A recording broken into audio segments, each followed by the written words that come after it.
तो ये 10 से 15 साल में आपको आने वाले 20 साल का पैसा बनाना पड़ेगा, बिकॉज ये 15 साल निकल जाएंगे ना, सिर्फ बाद में पैसा नहीं बनेगा आपका रिटर्न से, इन्वेस्टमेंट से। वो एक क्लियर कट आंसर इन्वेस्टर के पास होता नहीं है कि मेरे लिए क्या उचित है। आज हम 1,70,000 करोड़ रुपया इकट्ठा कर रहे हैं सर, पर मंथ। अगर जनरल इक्विटी मार्केट हाई है तो is this the time to make a lump sum purchase और कंटिन्यू विद द SIP, या थोड़ा रुक के फिर वापस हमें कर लेना चाहिए? अगर GDP growth of the country होगी तो कॉर्पोरेट प्रॉफिटेबिलिटी उसका बाई प्रोडक्ट है। क्या किसी ने सोचा था कि वही निफ्टी 6.5 का 20,000 हो जाएगा 3 से 4 साल में? अब मुझे नहीं लगता है ये इन्वेस्टर वापस एंटर कर पाएगा। Welcome to the Investorwell show. In this episode, we have Nitesh Ji with us, Nitesh Dhandaria. He is the founder and managing partner of 3i Wealth Advisors, Mumbai. With over 2 decades of experience, he has helped several investors in their investing journey. We'd like to take his take on his relations and in his experience with investing and investor behavior, so to say. Welcome to the show, sir. Thanks a lot, Sunil ji.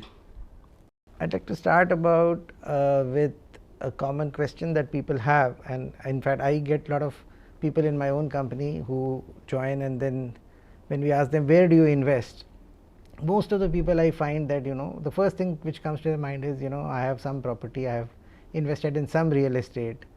The next probably FDs.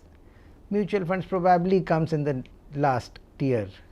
So is that something which you find very common with all the investors, new investors who come to you? Sunil ji, this is ये बहुत एक common सी चीज़ है। आप किसी भी investor से जब मिलेंगे ना तो आपको यही एक पैटर्न मिलेगा। इसको आप अगर थोड़ा सा हिस्ट्री में देखेंगे, आपने जैसे फिक्स डिपॉजिट की बात करी, मेरे फादर है, मेरे ग्रैंड फादर है या मेरे फोर फादर्स है, they have been doing investment into fix deposits. और वो एक बहुत कॉमन और सिंपल सा प्रोडक्ट है जो हर किसी आदमी को बहुत ईजीली समझ में आता है जी। 100 रुपया है मेरा, मैं बैंक में जाता हूँ, 1 साल की FD रखनी है मुझे, वो बोलता है 8% रिटर्न है, मुझे मालूम है कि at the end of 1 year मुझे 108 रुपये मिल जाएगा।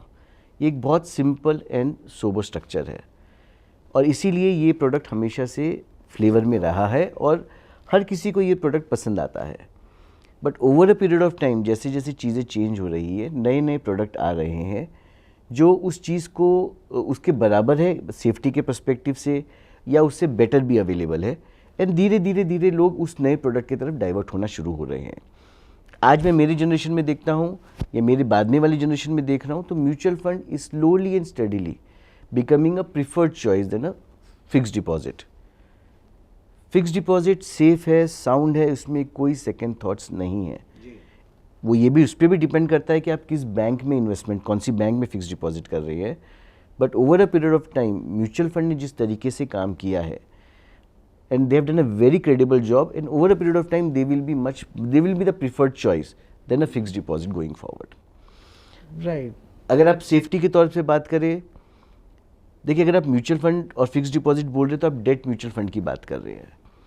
दोनों लेंडिंग बिजनेस में है, बैंक भी लेंड करके इंटरेस्ट कमा रहा है, म्यूचुअल फंड भी लेंड करके इंटरेस्ट कमा रहा है। आप एग्जाम्पल लीजिए, हर साल बैंक का NPA 3, 3.5, 4% रहता है।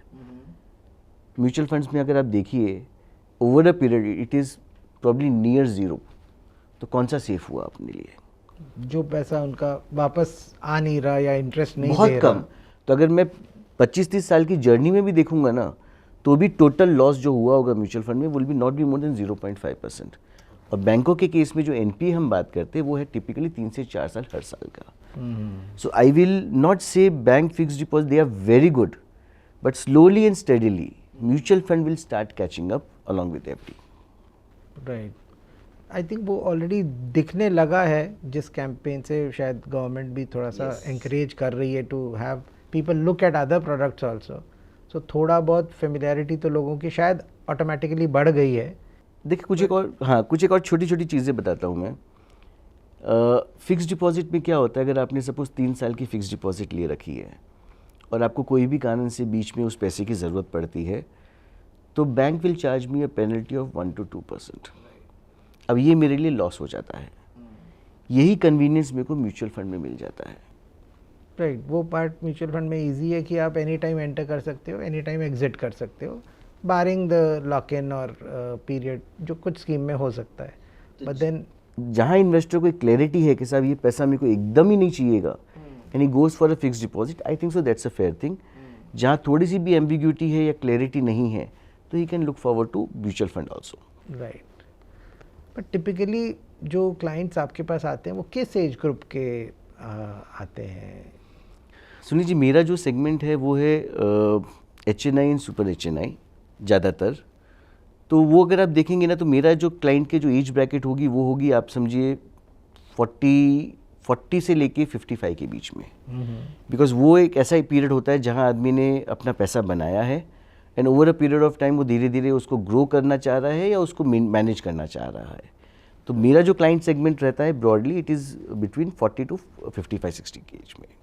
राइट. तो अगर हम बात करें कोई जो 40 साल का है, who has worked for about 15 years or so, he would have some little bit of corpus which he would have saved. Yes. Because Indians में generally saving mentality तो रहती है. बराबर है सर. एंड टिपिकली उसका इन्वेस्टमेंट कहीं ना कहीं तो कुछ करा हुआ होगा, इन्वेस्टमेंट बोले या सेविंग बोले. सो जब इस तरह के लोगों से मिलते हैं तो typically what is the first thing that you realise जो उनके इन्वेस्टमेंट्स में किया हुआ होगा? सी, आज जब मैं मिलता हूँ ना उन लोगों से तो मुझे एक बहुत से कॉमन इन्वेस्टमेंट प्रोडक्ट जो उनमें दिखाई देते हैं वो है mutual funds, insurance, direct equities. ये 3 आपको कॉमन प्रोडक्ट हर किसी के पोर्टफोलियो में मिलेगा. यही चीज़ जब मैं 10 साल पहले देखता था तो मुझे NSE, RD, पोस्ट ऑफिस मिला करते थे. बट आज जब मैं बात करता हूँ तो मुझे बेसिकली म्यूचुअल फंड मिलता है, डायरेक्ट इक्विटीज़ मिलता है और इंश्योरेंस मिलता है. ये 3 प्रोडक्ट जो है वो इन्वेस्टर्स के पोर्टफोलियो का ज़्यादा परसेंटेज होल्ड करने लग गए हैं वीज़ा-वीज़ जो मैं 15 से 20 साल पहले ऑब्जर्व किया करता था मैं. राइट. सो थोड़ा प्रोडक्ट मिक्स चेंज हो रहा है सर. बट देन टिपिकली जो इन्वेस्टर आपके पास तक पहुंचता होगा कि भाई मुझे कुछ हेल्प चाहिए करके, तो typically he would have gone through 2-3 cycles of investments with some advisor or some friend or some direct news portal or something. तो उनके पोर्टफोलियो में कुछ मिक्स चीज़ें आती होंगी आपके पास. सुनील जी, अगर मैं 10 क्लाइंट्स के पोर्टफोलियोज़ को जब मैं रिव्यू करता हूँ ना तो हार्डली मुझे 1 या 2 क्लाइंट के पोर्टफोलियोज़ ऐसे मिलते हैं जो किसी थॉट प्रोसेस से कंस्ट्रक्ट किए गए हों, जिसके पीछे कोई रैशनल या कोई साइंस या कोई एक डेफिनेशन डिफाइन किया हो कि हमें इस तरीके से प्रोडक्ट को डिज़ाइन करना है और ये मेथोडोलॉजी हमको फॉलो करनी है. जनरली ये खाली मुझे 10 में से 1 या 2 पोर्टफोलियो में ही नज़र आता है, बाकी जगह नहीं आता है. बाकी जगह as and when you go you keep on investing. किस स्कीम में कितना इक्विटी में इन्वेस्टमेंट करना है, कितना डेट में इन्वेस्टमेंट करना है, इक्विटी के अंदर मुझे लार्ज कैप में कितना करना है, मिड कैप में कितना करना है या स्मॉल कैप में कितना करना है, उसकी कोई क्लैरिटी नहीं रहती है. विद इन लार्ज कैप कितना परसेंटेज होना चाहिए, किस स्कीम में होना चाहिए, उसकी क्लैरिटी नहीं रहती है. टिपिकली हम इन्वेस्टर्स को सजेस्ट करते हैं कि आपका जो पोर्टफोलियो वो 8 से 10 स्कीम के रेंज में होना चाहिए.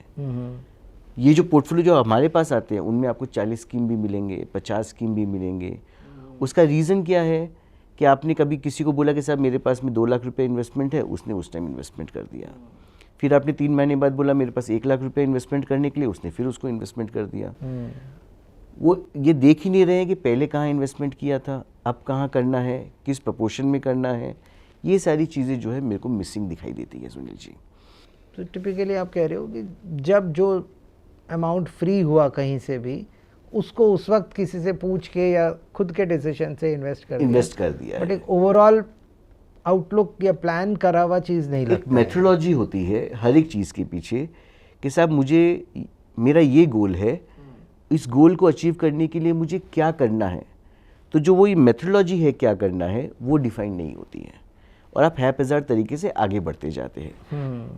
एक टाइम पे आपको लगता है कि यार ये जो मैं कर रहा हूँ राइट नहीं है या सही तरीका नहीं है, तभी हमारे लिए एक स्कोप या एक रिक्वायरमेंट जनरेट होती है कि यार जो अभी तक हम कर रहे हैं वो राइट नहीं है, हम कैसे उसको करेक्ट करें. बट देन टिपिकली इस तरह के इन्वेस्टर्स यूजुअली सिर्फ रिटर्न देखते होंगे एंड में कि भाई मेरा रिटर्न ठीक आ रहा है तो I am on the right track, and return कम है किसी मेजर से, वो भी एक खैर सब्जेक्टिव टॉपिक है। सी सुनील जी, रिटर्न हर इन्वेस्टर्स को चाहिए। अल्टीमेटली इन्वेस्टमेंट का पर्पस ही रिटर्न ही है। बट मैंने मेरे क्लाइंट सेगमेंट में सुनील जी बहुत क्लोजली ऑब्जर्व किया है कि रिटर्न खाली क्राइटेरिया नहीं है इन्वेस्टर्स का। अगर आधा % रिटर्न कम भी आ रहा है बट उसको प्रॉपर सर्विस मिल रही है, प्रॉपर अपडेट मिल रहा है, प्रॉपर रिव्यू मिल रहा है, he will not mind compromising on that ½ % return also. यानी एक एडवाइज़र अगर उसको साल में एक बार जाके ये भी बोले कि साहब मैंने आपके पोर्टफोलियो को रिव्यू किया है, आपका पोर्टफोलियो जो स्कीम्स है वो इन लाइन है, आपका असेट एलोकेशन इन लाइन है, आपको कोई चेंज की ज़रूरत नहीं है, या अगर कोई चेंज की ज़रूरत है तो क्या चेंज की ज़रूरत है, आप इतना भी अगर कम कर रहे हो ना सर, तो इन्वेस्टर स्टिक्स टू यू। वो जल्दी से रिटर्न्स को ही चेज़ करे, ऐसा मेरा ऑब्जर्वेशन नहीं रहा है। होते हैं ऐसे भी इन्वेस्टर्स, बट ब्रॉडली मेरा ऑब्जर्वेशन यही रहा है कि अगर आप प्रॉपर काम कर रहे हो बैलेंस में, तो returns is one of the criteria but not the only criteria. नहीं, आप सही कह रहे हो। एंड जो एज ब्रैकेट आप कह रहे हो around 40+ these people usually will have thoda significant corpus of money. It will not be 10,000 a month, 20,000 a month kind of saving. They would at least have 4, 5, 10 lakhs of savings. तो उसको ठीक से invest करना बहुत ज़रूरी है। एक चीज़ और है सुनील जी, क्या होता है उस एज में आते आते आदमी कुछ गलतियों को करके सीख चुका होता है। वो ये भी समझ जाता है कि मुझे क्या करना चाहिए और मुझे क्या नहीं करना चाहिए। दोनों का कहीं ना कहीं उसकी रैशनैलिटी आ जाती है। अगर आप एक 18 या 20 साल के बच्चे के बारे में या एज के किसी पर्सन के बारे में बात करेंगे तो उनको लगता है कि शेयर मार्केट से मैं रातों रात करोड़पति बन जाऊंगा। बट वही थॉट ओवर अ पीरियड जब आप 30-35 में आते हैं, आप रियलाइज़ करते हैं कि नहीं, ऐसा नहीं होता है, दिस इज़ नॉट रियलिटी। तो वो धीरे धीरे राइट और रॉन्ग की डेफिनेशन को समझते हैं, and then they start journey कि यार ये right direction. Probably they have gone through that experience, तो उन्होंने शायद कुछ स्टॉक मार्केट में डैबल करके, हो सकता है एक ने प्रॉफिट बना भी लिया हो, बट शायद मोस्टली कुछ बराबर पे ही निकलते होंगे, अनलेस सर ज़्यादातर तो नुकसान उठा के ही निकलते हैं। आई एम श्योर, नहीं तो वो स्टिक करते हैं, शायद they would have been multimillionaires. Sunil ji, मेरे फादर हमेशा बोलते हैं कि शेयर मार्केट में अगर 95% लोग पैसा कमा रहे हैं तो means there is something wrong. तो ये मार्केट में खाली 4-5% ही लोग हैं जो पैसा बनाते हैं ट्रेडिंग करके। इन्वेस्टमेंट करके तो आप बना सकते हैं, बट शॉर्ट टर्म ट्रेडिंग करके आप पैसा इसमें नहीं बना सकते सर। नहीं, that is true, but direct stock market में as a investor long term hold करना is a big challenge, because वो फिर हमेशा रहता है when do you enter and when do you exit, because that is a question which nobody can answer कि आपका ये स्टॉक इतना प्राइस हो गया, maybe you are not equipped to comment on each and every stock. Sunil जी, मुझे नहीं लगता है कि इंडियन स्टॉक मार्केट में there will be more than 2 or 3% of the population जो डायरेक्ट इक्विटी इन्वेस्टमेंट करने के लिए इक्विप्ड है। मुझे नहीं लगता। डायरेक्ट इक्विटी इन्वेस्टमेंट एक बहुत बड़ा सब्जेक्ट है, बहुत बड़ा टॉपिक है। उसके लिए जो एक्सपर्टीज़ और रिसर्च चाहिए, बैंडविड्थ चाहिए, वो हर किसी के पास हो ही नहीं सकती सर। अगर आप, जैसे मेरे को किसी ने बताया था कि अगर आप मार्केट में किसी से पूछ रहे हैं कि क्या खरीदना चाहिए, that itself says you are not a direct equity investor. आज कितने लोग डायरेक्ट इक्विटी जो इन्वेस्टमेंट करते हैं, कितने, अगर सपोज उन्होंने SBI बैंक में लिया है तो कितने लोगों ने अंडरस्टैंड किया है कि मुझे बैंक एज अ सेक्टर जाना चाहिए कि नहीं जाना चाहिए। विद इन बैंक मुझे पब्लिक सेक्टर बैंक में जाना चाहिए कि मुझे प्राइवेट सेक्टर बैंक में जाना चाहिए। Within public sector bank there are 20 banks. मैंने अगर SBI सिलेक्ट किया है तो वाई नॉट द अदर 19? क्या मैंने उनको एनालिसिस किया है? अगर मैं प्राइवेट सेक्टर बैंक में जा रहा हूँ और मैं बोलता हूँ कि मुझे HDFC बैंक में जाना चाहिए, for an example, have I studied what is ICICI bank, what is axis bank, what is Kotak bank? ये बैंडविड्थ है किसी के पास में? ऑनेस्टली स्पीकिंग, अगर है तो he is a direct equity investor, अगर नहीं है तो he is not a direct equity investor. But वो रियलाइजेशन आने में थोड़ा सा टाइम लग जाता है। Yes, and mostly people burn some fingers and Sunil ji, मैं आपको ऑनेस्टली बताऊं, आदमी जब स्टॉक मार्केट में इन्वेस्टमेंट की बात करता है ना, तो शुरुआत तो HDFC, ICICI, रिलायंस, इन्फोसिस से ही करता है, बट कब जाके वो B कैटेगरी, C कैटेगरी और Z कैटेगरी में चले जाता है वो पता ही नहीं चलता है। वो पता ही नहीं चलता है। Perhaps that is one more reason कि probably retail investors are more better off with something like a mutual fund, Absolutely, sir. wherein Absolutely. at least there is some research person handling that part of the show at a small cost, of course. Sunil ji, mutual fund जैसा product honestly नहीं होना है sir. इतना transparent, इतना regulated, मैं in fact if I में से over regulated word भी यूज़ कर सकता हूँ सर। मैं आपको कहीं नहीं मिलेगा sir. The way SEBI is working hard for retail investors, it is incredible. मतलब आप सोच नहीं सकते सर, इतने डीप लेवल पे वो लोग एक एक चीज़ को एनालाइज कर रहे हैं, एक एक चीज़ को अंडरस्टैंड कर रहे हैं, जहाँ जहाँ उनको गैप्स मिल रहा है उसको प्लग इन कर रहे हैं। मतलब इट्स इनक्रेडिबल टू देम। और मुझे नहीं लगता इससे ज़्यादा बेटर प्रोडक्ट आपको मार्केट में कहीं भी और इसका कोई कॉम्पिटिटिव मिल सकता है सर। नहीं, I am sure which is the reason probably कि इंडियन रिटेल इन्वेस्टर्स का शेयर जो म्यूचुअल फंड इन्वेस्टमेंट्स में, it has been always on the rise only. Sir, covid से पहले म्यूचुअल फंड की SIP बुक हुआ करती थी 6,500 करोड़ रुपया पर मंथ। आप ये सोचिए, म्यूचुअल फंड इंडस्ट्री है मेरे ख्याल से करीब करीब 92-93 से 92 से लेके 2020 तक, यानी 28 साल में SIP बुक पहुंची 6,500 crore. And as we speak it is more than 15,000 crore per month. And all this in the last 3 years। 3 साल में 6,500 करोड़ की SIP book per month has gone to 15,000 crore rupees per month. which is a big jump in a short. आप सोचिए 1,80,000 crore equity market में fresh money, आप कुछ करो या नहीं करो, खाली म्यूचुअल फंड से आना है। उतना ही साइज़ आप इंश्योरेंस का पकड़ लीजिए, उतना ही साइज़ आप PPF और EPF का कर लीजिए, because they are now also allowed 15% of their corpus into equities.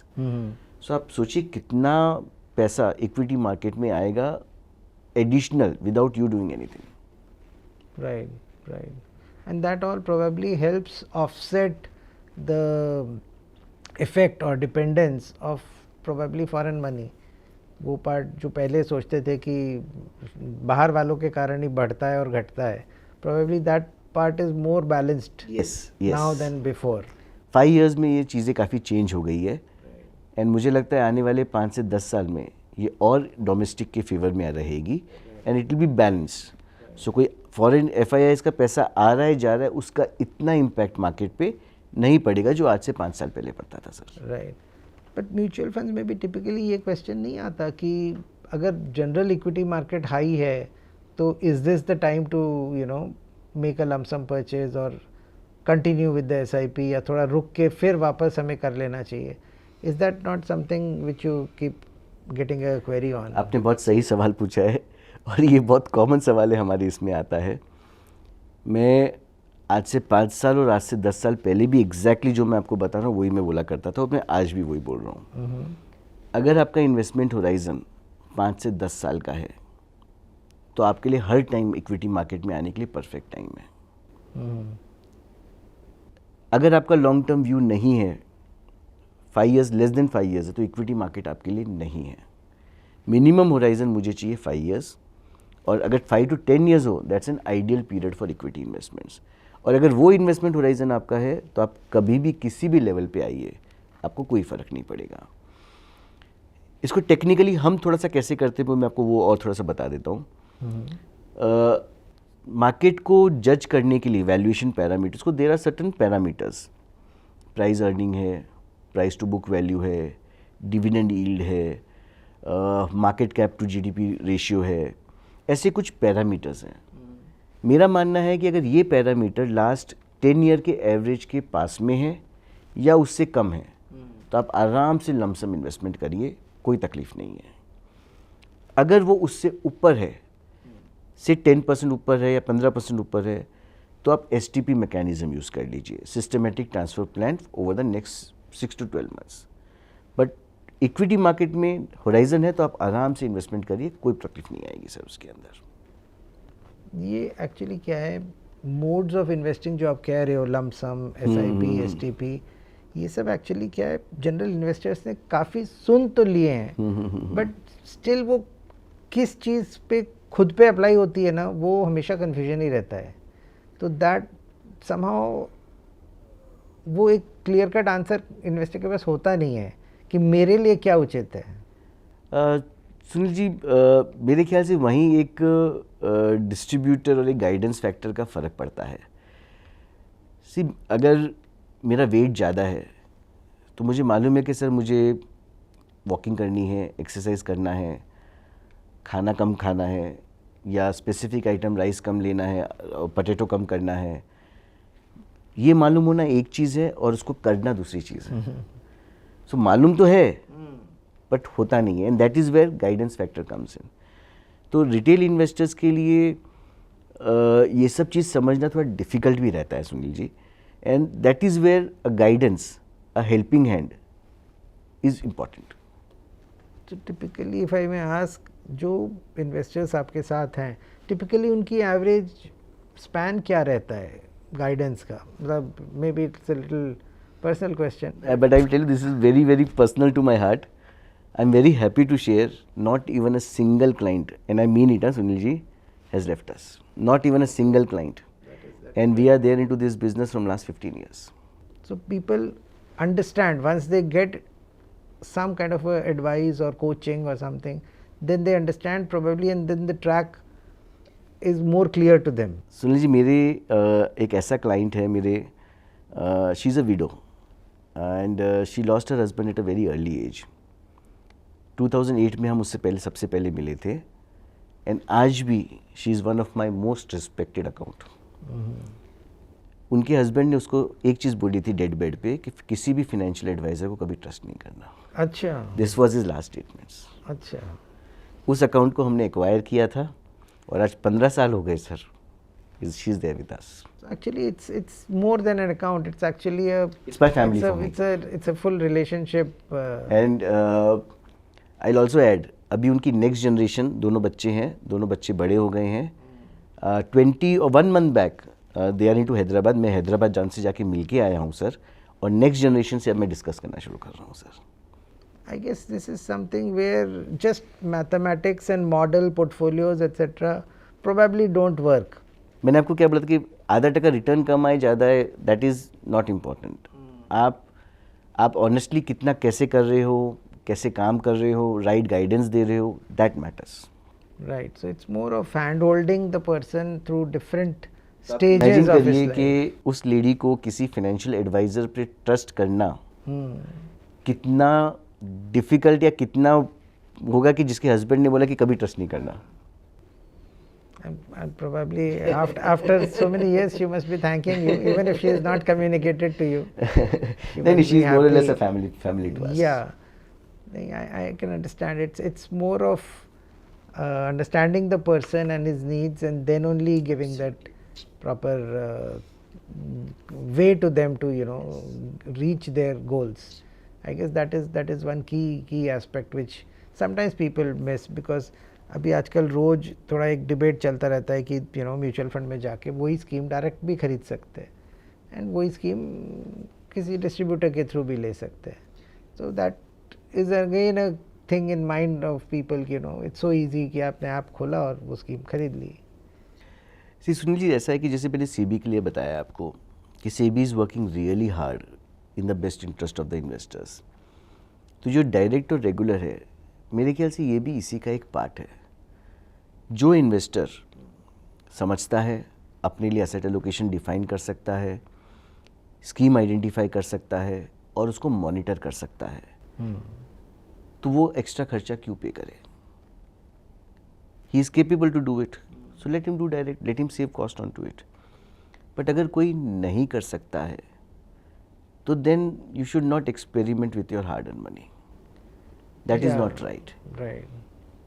दूसरा मैंने क्या ऑब्जर्व किया है सुनील जी कि जब हम इन्वेस्टमेंट करते हैं ना, तब तो हम बहुत होमवर्क करते हैं। हम स्कीम की रिसर्च भी करेंगे, उसका पास्ट परफॉर्मेंस भी चेक करेंगे, रोलिंग रिटर्न भी चेक करेंगे, will do many homeworks. But क्या ये जो सही स्कीम हमने आज आइडेंटिफाई करी है वो साल भर बाद में भी सही है, 3 साल बाद में भी सही है, ये कौन एनालाइज करेगा? करेक्ट। आज अगर एक कोई फंड परफॉर्म कर रहा है, बहुत अच्छा परफॉर्म कर रहा है, there is a person, fund manager who is behind it, there is a CIO who is behind that fund. अगर वो फंड मैनेजर ही छोड़ के जा चुका है वहाँ से, शुड यू कंटिन्यू दैट? क्या आपको पता चलेगा वो चीज़ कि उसने छोड़ दिया है वो फंड हाउस, दूसरी जगह चले गया है? तो ये जो चीज़ अगर आप कर सकते हैं सारी चीज़ों को, तो डायरेक्ट में जाने में कोई बुराई नहीं है सर। बट अगर आपके पास नहीं है ये सब चीज़ करने की बैंडविड्थ, तो एक्सपेरिमेंट नहीं करना चाहिए सर। हाँ, because these can be very costly experiments and you cannot probably reverse the time and start back again. This is not. सुनिए, जो हमने बात की कि भी इनिशियल स्टेजेस पे हर आदमी कुछ ना कुछ मिस्टेक्स करता है। मिस्टेक्स की जो प्रोबेबिलिटी होती है at the age of 18, 21, 24 is much higher than at the age of 40, 41, 45 और समथिंग। तो हम जो बात कर रहे हैं ना वो यही है कि आदमी स्टार्ट करता है इन चीज़ों से, देन ही रियलाइजेस कि boss no this is not the way it has to go, and then he settles down with the right and wrong things. He understands कि ये राइट है और ये राइट नहीं है, and then he is able to take right and wrong decisions. Correct. So जो investors हमारे young age वाले हैं, what is something that you can give them as a guidance और as an advice, generic one? सबसे important चीज़ है savings. Country की gross savings ratio Sunil ji एक टाइम पे 32% हुआ करती थी। मतलब 100 रुपये 100 कोई कमा रहा है तो 32 रुपये सेव कर रहा है। कोविड के बाद में और ऑफ लेट थोड़ा सा ये कम होके 28% के आसपास चल रही है अभी। बट मेरे ख्याल से जैसे जैसे हम टाइम आगे जाएंगे ये वापस 28 से 30 से 32 पे आ जाएगी। सबसे पहला एंड मोस्ट इम्पॉर्टेंट किसी भी यंग इन्वेस्टर्स के लिए जो ज़रूरी है वो है ये रेशियो को फिक्स करना। अगर कंट्री की सेविंग्स रेशियो अगर मैं 30% मानता हूँ और मैं अपने आप को एक सेंसिबल या एक समझदार मानता हूँ, तो मेरी saving ratio has to be more than 30%। Take an example 35%। सबसे इंपॉर्टेंट है मेरे को मेरी इनकम में से 35% सेव करना है। मेरे ख्याल से अगर ये कोई भी आदमी कर लेता है तो 50 to 75% उसकी जर्नी या उसकी जो गलतियां होने की चांसेस है वो पीछे हट जाएगी। मैं although not with youngsters but I just tell you one example. मेरी डॉटर अभी टर्न होने वाली है 18 ईयर्स की। उसको मैं कुछ पॉकेट मनी देता हूँ, आई टेक अ नंबर से 5,000 रुपीज़। जैसे ही वो 18 की टर्न हो जाएगी उसकी पॉकेट मनी मैं करने वाला हूँ 10,000 रुपीज़, और उसको मैं ये बोलने वाला हूँ कि इस 10,000 रुपये में से आपके बैंक अकाउंट सेपरेट खुलेंगे, 10,000 आपको हर मंथ आएगा, 5,000 की आपको SIP शुरू करनी है, 5,000 में आपको अपना बैलेंस खर्चा करना है। मैं इससे दो चीज़ें अचीव करने की कोशिश कर रहा हूँ। एक तो उसकी माइंड में मैं ये हैबिट डालना चाहता हूँ कि 50% of your money has to be saved. तो 10,000 रुपये उसको मिले, उसने 5,000 रुपये उसको सेव कर दिए। अभी वो 18 ईयर्स की है। अगर 7-8 साल भी इस चीज़ को पूरी कंटिन्यू करते हैं वो, उसको रियलाइज़ होगा कि पावर ऑफ कंपाउंडिंग क्या होता है, म्यूचुअल फंड में रिटर्न्स कैसे बनते हैं। तो जो आज यंग जनरेशन FNO कर रहे हैं, फ्यूचर्स ऑप्शंस करते हैं, डेरिवेटिव्स करते हैं और बड़े बड़े लॉसेस करते हैं, मैं मेरी फैमिली को उससे प्रोटेक्ट करना चाहता हूँ। मैं उनके माइंड में सेविंग्स और इन्वेस्टमेंट्स की हैबिट इनकलकेट आज से करना चाहता हूँ। मैं I think it's a perfect example, because pocket money तो खैर सब जगह ही होता है, अगर वहीं से सेविंग का हैबिट शुरू हो जाता है, भले ही if it is 1,000 rupees also, because I think mutual funds तो आई थिंक 100 रुपये भी पर मंथ आई थिंक आप कर सकते हो invest, and that itself gives you that culture of savings. Perfect. Amount is immaterial. The amount can keep habit changing. Discipline is more important. आज अगर आप 10,000 कमा रहे हो तो 5,000 की से हैबिट रखिए आप, कल 10 लाख कमा रहे हो तो 5 लाख की करिए आप। बट वो हैबिट और वो डिसिप्लिन इनकलकेट होना सिस्टम के अंदर बहुत ज़रूरी है सर। नितेश जी, एक कॉमन क्वेरी क्लाइंट्स की रहती है कि इस वक्त मार्केट ऑल टाइम हाई पे है ऑलमोस्ट, तो is this the time to do some profit booking या थोड़ा सा रिडीम करके हम डेट पे चले जाएं? तो इस तरह की क्वेरीज नॉर्मली आती हैं इन्वेस्टर्स की।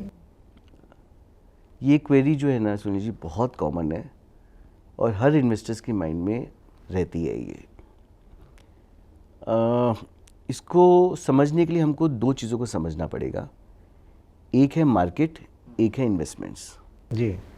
मार्केट जो है वो रैशनैलिटी और इमोशंस दोनों का कॉम्बिनेशन है। इन्वेस्टमेंट्स अगर आप मुझे बोलेंगे तो वो एक रैशनैलिटी है, उसमें इमोशंस नहीं आते हैं।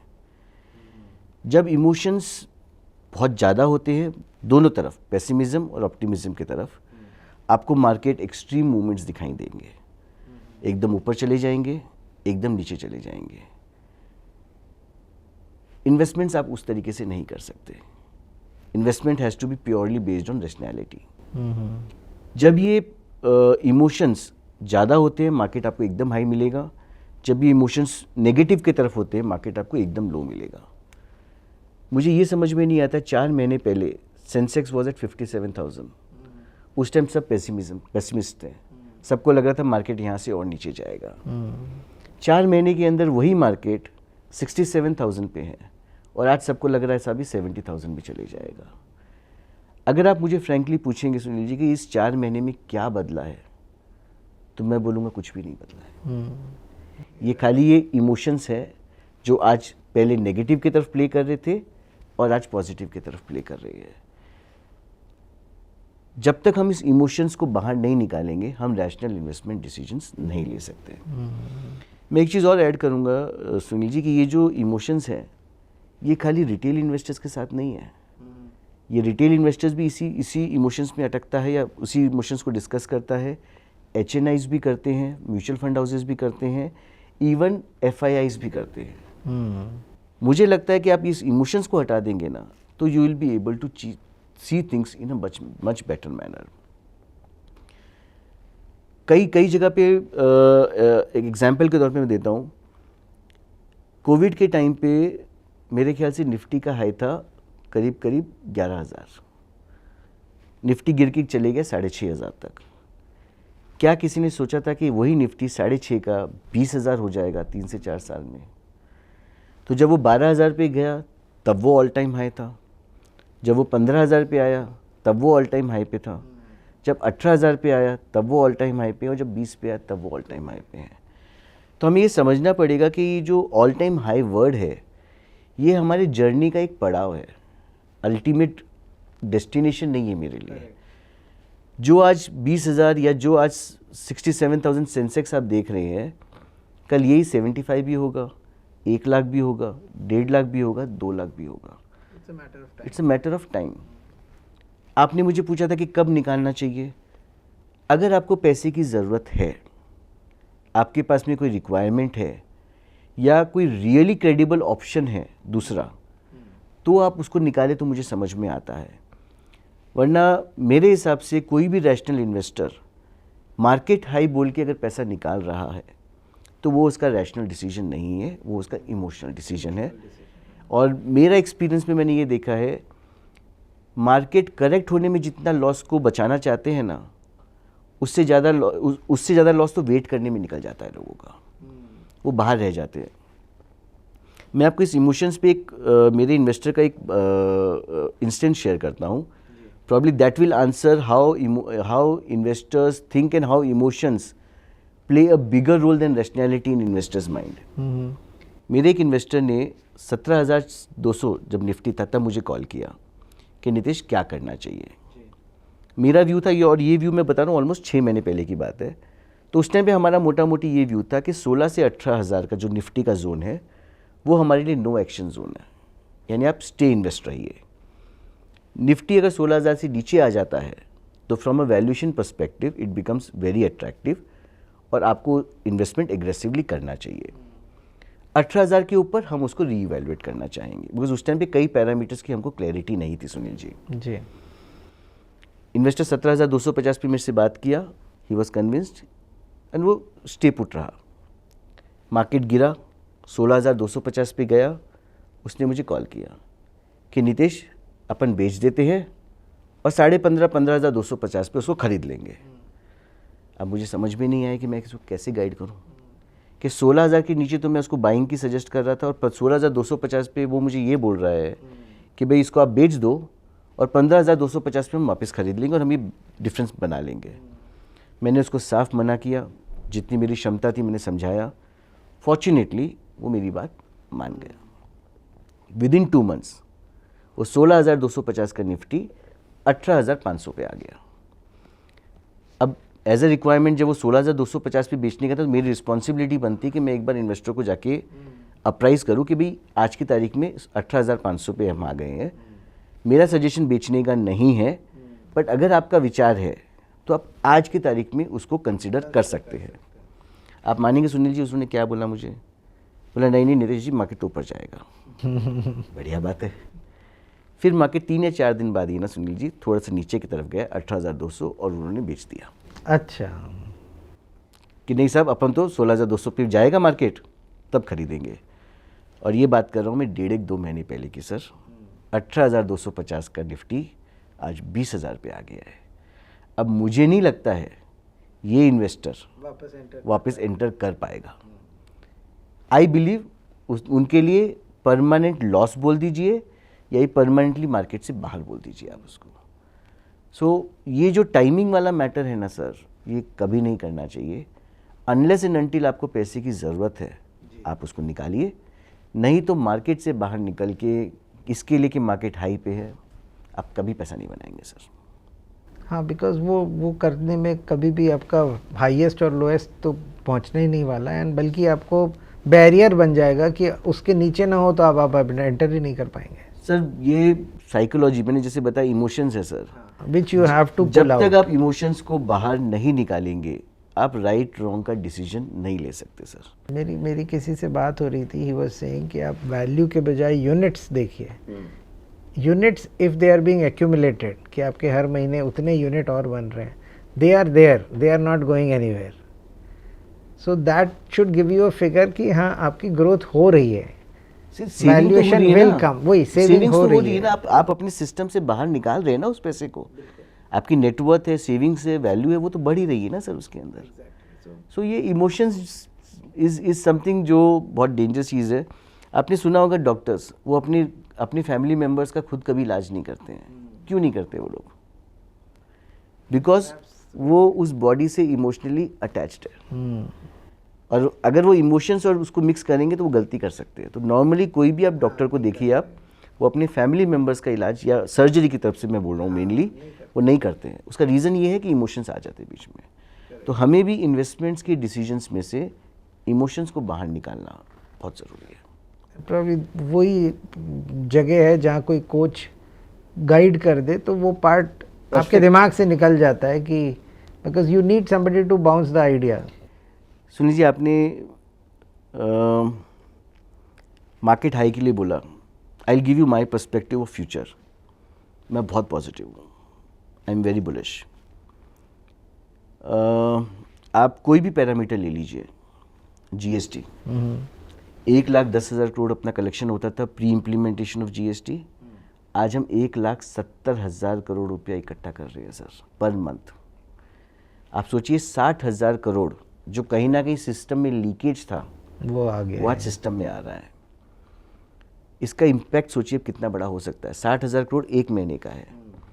अभी अपने प्रधानमंत्री जी फ्रांस गए थे और फ्रांस में जाके उन्होंने राफेल और सबमरीन की डील करी है, जिसमें मेरे ख्याल से 22 रफाल है और 4 या 5 सबमरीन है। बहुत बड़ी डील है, 90,000 करोड़ की डील है। फ्रांस की इकोनॉमी इसके ऊपर डिपेंडेंट है। बट अगर आप देखेंगे 90,000 करोड़ हमारे लिए क्या है, 16 या 17 दिन का जीएसटी कलेक्शन। अब आप इस नंबर का इम्पैक्ट देखिए सर। गवर्नमेंट ने performance production linked incentive scheme launch कर रखी है। उसको 1 से 2 साल का टाइम लगता है ग्राउंड पे आने के लिए। मेरे ख्याल से वो मोटा मोटी ग्राउंड पे आ चुका है। अगर आप रशिया यूक्रेन वॉर की बोले, मेरे ख्याल से साल भर के अंदर ये हमारे पीछे होगा। ग्लोबल इन्फ्लेशन या इंटरेस्ट रेट मोटा मोटी कंट्रोल में आ गया है। With in 1 year it will be behind us. जब ये जाएगा पीछे even Indian interest rate, RBI के रेट, वो कम होने शुरू हो जाएंगे सर। ऐसा कोई पैरामीटर मुझे दिखाई नहीं देता है सर कि जिसकी वजह से मुझे कंसर्न होना चाहिए। All parameters are set for a super and for a very very good GDP growth of the country. अगर GDP growth of the country होगी तो कॉर्पोरेट प्रॉफिटेबिलिटी उसका बाई प्रोडक्ट है, और अगर कॉर्पोरेट प्रॉफिटेबिलिटी में ग्रोथ होगी तो शेयर प्राइजेस उसके बाई प्रोडक्ट है सर। सो सारी चीज़ें एक दूसरे से लिंक्ड हैं, और कोई ऐसा रीज़न नहीं है सर कि यहाँ से ओवर अ लॉन्ग पीरियड, मैं 3 महीने 6 महीने साल भर की बात नहीं करूँगा सुनील जी, बट 5 से 10 15 20 साल तक मुझे कोई सिनेरियो नहीं दिखता है कि जहाँ आप इक्विटी मार्केट में पेशेंटली बैठेंगे तो आप पैसा नहीं बनाएंगे। मैं आपको एक बताता हूँ, 2007 और 8 में एग्जैक्टली हम आज की जो सिचुएशन में ना वहाँ बैठे थे। ओके 2007-8 में आपको ध्यान में होगा तो हिंडाल्को ने नोवेलिस को एक्वायर किया था, टाटा स्टील ने कोरस को एक्वायर किया था, टाटा मोटर्स ने लैंड रोवर और जैगवार को एक्वायर किया था। ना आप हिस्ट्री को समझिए कि पहले बाहर की कंपनी आती थी और इंडियन कंपनीज को एक्वायर करती थी। Now that was the time जहां पर इंडियन कंपनीज ने अपने से much larger balance sheet size companies को जाके एक्वायर किया। Unfortunately, I don't want to get into the politics part of it, but we missed over there. Corruption, red tapeism, policy paralysis, and I can go on. और हमारा 15 साल हमारी life का बर्बाद हो गए, यानी जो वो पीरियड था, हम वो सेम जंक्शन पे आज वापस बैठे हैं सुनील जी 2023 के अंदर। एंड आई ट्रस्ट कि ये हम अपॉर्चुनिटी मिस नहीं करेंगे। अगर हमने प्रॉपरली अपनी इकोनॉमी को संभाला ना सर, तो ये 10 से 15 साल में आपको आने वाले 20 साल का पैसा बनाना पड़ेगा। बिकॉज ये 15 साल निकल जाएंगे ना सर, फिर बाद में पैसा नहीं बनेगा आपका रिटर्न से, इन्वेस्टमेंट से। तो ये 15 साल में आपको 20 साल का 25 साल का रिटर्न बनाना है, ना कि खाली 15 साल का बनाना है। So that is the size of opportunity there in front of us Sunil ji. You are perhaps right, because general जो पैरामीटर्स आप बोल रहे हो उसके हिसाब से लोग चलें, एंड डिसिप्लिन्ड वे में जो आप कह रहे हो इन्वेस्टिंग करते रहें without looking at the short term ups and downs, जो कि ऑब्वियस है, कोई ना कोई तो चीज़ रहेगी जो सेंटिमेंट अप डाउन करते रहेगी। If you bypass that and you continue your journey, I guess there is no looking back. Sunil ji, अगर आप एक सेंसेक्स का डेटा लेते हैं जो अपने पास 1980 से अवेलेबल है, तो मोटा मोटी आप समझ लिए अपने पास 42 ईयर्स का डेटा अवेलेबल है। 42 years is a pretty long period. उस सारे एवरेज पीरियड का जब मैं रिटर्न में कन्वर्ट करता हूँ ना सर, तो Sensex has given us more than 15% compounded return for 42 years. And आप मुझे ये बताइए कि पिछले 20-22 साल में आपने क्या नहीं देखा है? Harshad Mehta spam, Ketan Parekh scam, IT bubble burst, global meltdown, oil going from 30 to 150, 150 to 0 and stabilizing at 60, dollar going from 20 to 85, 45, 65। आप जो सोच सकते हो ना सर, वो सारे इंस्टेंसेस इस 20 साल में हुए हैं, बट फिर भी मार्केट ने 15% रिटर्न दिया है ना सर। यस, सो हमको वो जो नॉइज़ है फिल्टर आउट करना, उसको फिल्टर आउट करना ज़रूरी है। जब हम उस इमोशंस को बाहर निकाल देंगे ना सर, तो हमारा जर्नी बराबर जाएगी। नहीं, very very interesting and summary में आपने पूरा पुट कर दिया कि किसी भी इन्वेस्टर को इन्वेस्ट करना है प्रॉपरली, तो he has to bifurcate his rational decisions versus emotional decisions. भले ही वो रहेगा हमेशा साथ, but then he has to have somebody जो दोनों को अपना पर्सपेक्टिव में देखे, and then if he continues on his journey, then probably there's much more chance of him succeeding. Thank you so much for this interesting conversation. Thanks a lot, Sunil ji. Thanks a lot. I am much more learned, and I'm sure the audience would be much more learned. It is my pleasure, Sunil ji. Thank you. Thank you so much. Thanks a lot, sir. Thank you. Thanks a lot. Thank you for watching the Investual Show. We hope it was informative for you. Feel free to share this with your friends, and see you next time.